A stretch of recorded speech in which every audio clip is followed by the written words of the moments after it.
दोस्तों, legal and legal में एक बार फिर से आपका स्वागत है। दिल्ली उच्च न्यायालय ने 138 NI एक्ट की एक रिवीजन पर सुनवाई करते हुए कहा है कि यदि ड्राइवर द्वारा चेक दिया गया है, वह अपने हस्ताक्षर स्वीकार करता है, तब उसको उचित समय दिया जाता है कि वह चेक का भुगतान करे। भुगतान करने के लिए प्रस्तुत वह चेक ऑनर्ड होना चाहिए। यदि चेक ऑनर्ड नहीं होता है और उचित समय देने के बाद भी उसका भुगतान नहीं करता है, तब उसको क्रिमिनल प्रोसीडिंग फेस करनी ही होंगी और उसके कंसिक्वेंसेज भी उसको फेस करने होंगे।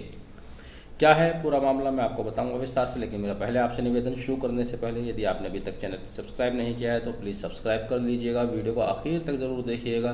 पसंद आए तो लाइक और शेयर करना भी नहीं भूलिएगा। जी हाँ, मैं बात कर रहा हूँ क्रिमिनल रिवीजन 326/2021, जिसके साथ बेल एप्लीकेशन भी लगी हुई थी 1244/2021, जो कि दिल्ली हाई कोर्ट के समक्ष जस्टिस रजनीश भटनागर द्वारा सुना गया। यह क्रिमिनल रिवीजन संजय गुप्ता द्वारा फाइल किया गया था। संजय गुप्ता बनाम state of Delhi and another's, जो कि 482 CRPC और 401 CRPC के साथ रिलीफ लेने के लिए प्रस्तुत किया गया था, जिसमें रिविजनिस्ट ने मांग की थी कि उसके खिलाफ एडिशनल सेशन जज सेकंड साउथ ईस्ट डिस्ट्रिक्ट द्वारा पारित आदेश 26 मार्च 2021 को क्वैश किया जाए। दरअसल हुआ क्या था, एज पर कंप्लेनेंट का कहना यह था कि उसने संजय गुप्ता को, जो कि यहाँ पर अब हाईकोर्ट के समक्ष रिविजनिस्ट हैं, इनको 4,80,000 रुपये कैश लोन दिया था, जिसके एवज में संजय गुप्ता ने एक चेक काट कर दिया। वह चेक नियत तिथि पर भुगतान करने के लिए जब प्रस्तुत किया गया तो वह बाउंस हो गया। 15 दिसंबर 2016 का ये चेक था। चेक बाउंस होने के बाद कंप्लेनेंट ने संजय गुप्ता को 15 दिन का लीगल नोटिस दिया। लीगल नोटिस के बाद उन्होंने उसकी अमाउंट का भुगतान नहीं किया, तब उन्होंने ये कंप्लेंट फाइल की। इसी कंप्लेंट पर मेट्रोपॉलिटन मजिस्ट्रेट साउथ दिल्ली द्वारा 2019 में संजय गुप्ता को दोषी करार दिया गया। उन्होंने अपने आदेश में संजय गुप्ता को आदेश दिया कि वह 3 साल की सिंपल इम्प्रिजनमेंट और 7 लाख रुपए एज ए फाइन कंप्लेनेंट को अदा करें। कंप्लेनेंट इसी आदेश के खिलाफ एडिशनल सेशन जज के यहाँ आए। एडिशनल सेशन जज ने पूरे मामले को देखते हुए उनके इस अपील को खारिज किया और साथ ही मेट्रोपॉलिटन मजिस्ट्रेट द्वारा दिए गए ऑर्डर को थोड़ा मॉडिफाई किया। मॉडिफिकेशन यहाँ तक किया कि उन्होंने कहा, एडिशनल सेशन जज ने, कि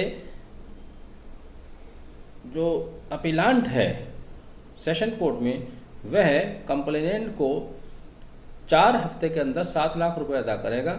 यदि वह 4 हफ्ते के अंदर 7 लाख रुपए अदा नहीं कर पाता है तो ऐसी दशा में उसको सिंपल इम्प्रिजनमेंट 3 महीने की होगी। यानी कि वहाँ उन्होंने उनको एक समय अवधि दी कि 4 हफ्ते के अंदर अपना भुगतान कर दें। संजय गुप्ता एडिशनल सेशन जज द्वारा दिए गए इस निर्णय से भी सहमत नहीं हुए, तब वह ये प्रेजेंट रिवीजन लेकर हाई कोर्ट के समक्ष आए।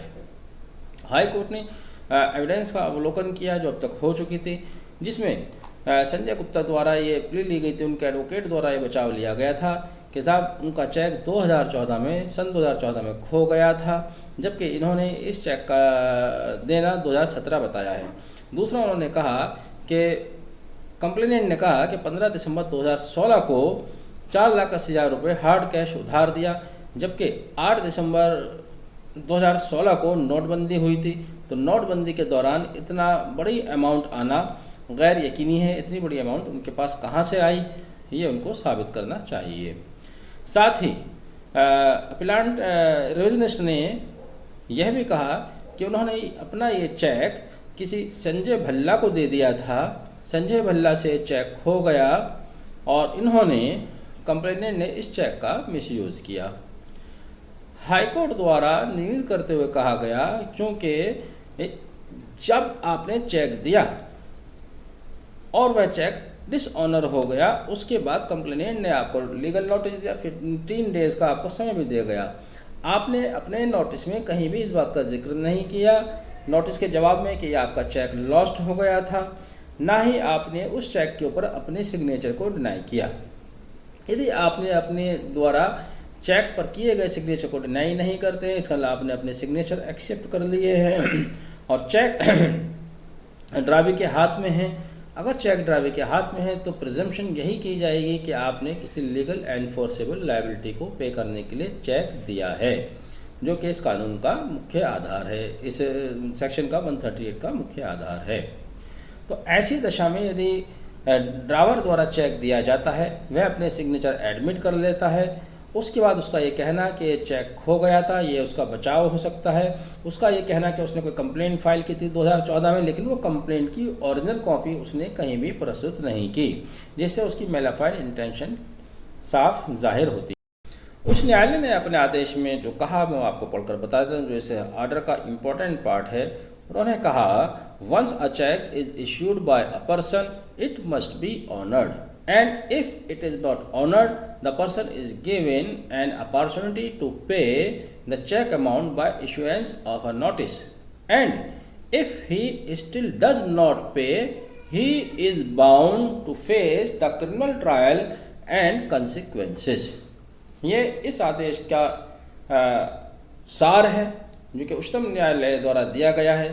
उन्होंने कहा है कि अगर आपका चेक डिसऑनर हो जाता है और आप उसको सिग्नेचर एडमिट भी करते हैं आप, तब आपको उसको ऑनर कराना ही चाहिए। नहीं होता है चेक ऑनर, तब आपको क्रिमिनल प्रोसीडिंग फेस करनी ही होंगी। मैं समझता हूँ ये एक महत्वपूर्ण निर्णय है, क्योंकि आगे उन्होंने ये भी कहा है कि जब आप कोई फाइन लगाते हैं, मजिस्ट्रेट के लिखा है कि उनके पास 357 सबसेक्शन 3 में पावर दी गई है, वो कितना भी चाहे फाइन लगा सकते हैं। और जब आप फाइन लगा सकते हैं तो फाइन ऐसा लगाएं ताकि कोई इस एक्ट का मिसयूज ना कर सके। आगे उन्होंने कहा है, it is to be kept in mind that the sentence of offence under 138 of N I act should be of such nature as to give proper effect to the object of legislation. साथ ही high court ने यह भी कहा, no drawer of the cheque can be allowed to take dishonour of cheque issued by him light heartedly. तो इस तरह से हाई कोर्ट ये स्पष्ट कर देना चाहता है कि यदि आपने कोई चेक दिया है वह बाउंस हो जाता है, आपको अपॉर्चुनिटी दी जाती है, तब भी आप उसका पेमेंट नहीं करते हैं, तब आपको क्रिमिनल प्रोसीडिंग फेस करनी होगी, उसके कॉन्सिक्वेंसेस फेस करने ही होंगे। इस संबंध में उच्चतम न्यायालय द्वारा पुराने जजमेंट का भी कुछ हवाला दिया गया, जिसमें से एक था Suganthi Suresh Kumar versus Jagadeesan, criminal appeal number 6566/2002। साथ ही उन्होंने के भास्करन वर्सेस शंकरन विद्यन मलन 1999 का भी जिक्र किया। मैं समझता हूँ जो जानकारी आपको दी गई है ये आपके किसी काम आएगी, आपको पसंद आई होगी। अगर आप कोई जानकारी दी गई पसंद आई है तो कृपया इसको आगे शेयर भी करते चलें। वीडियो को आखिर तक देखने के लिए बहुत बहुत धन्यवाद। Have a nice day. Thank you.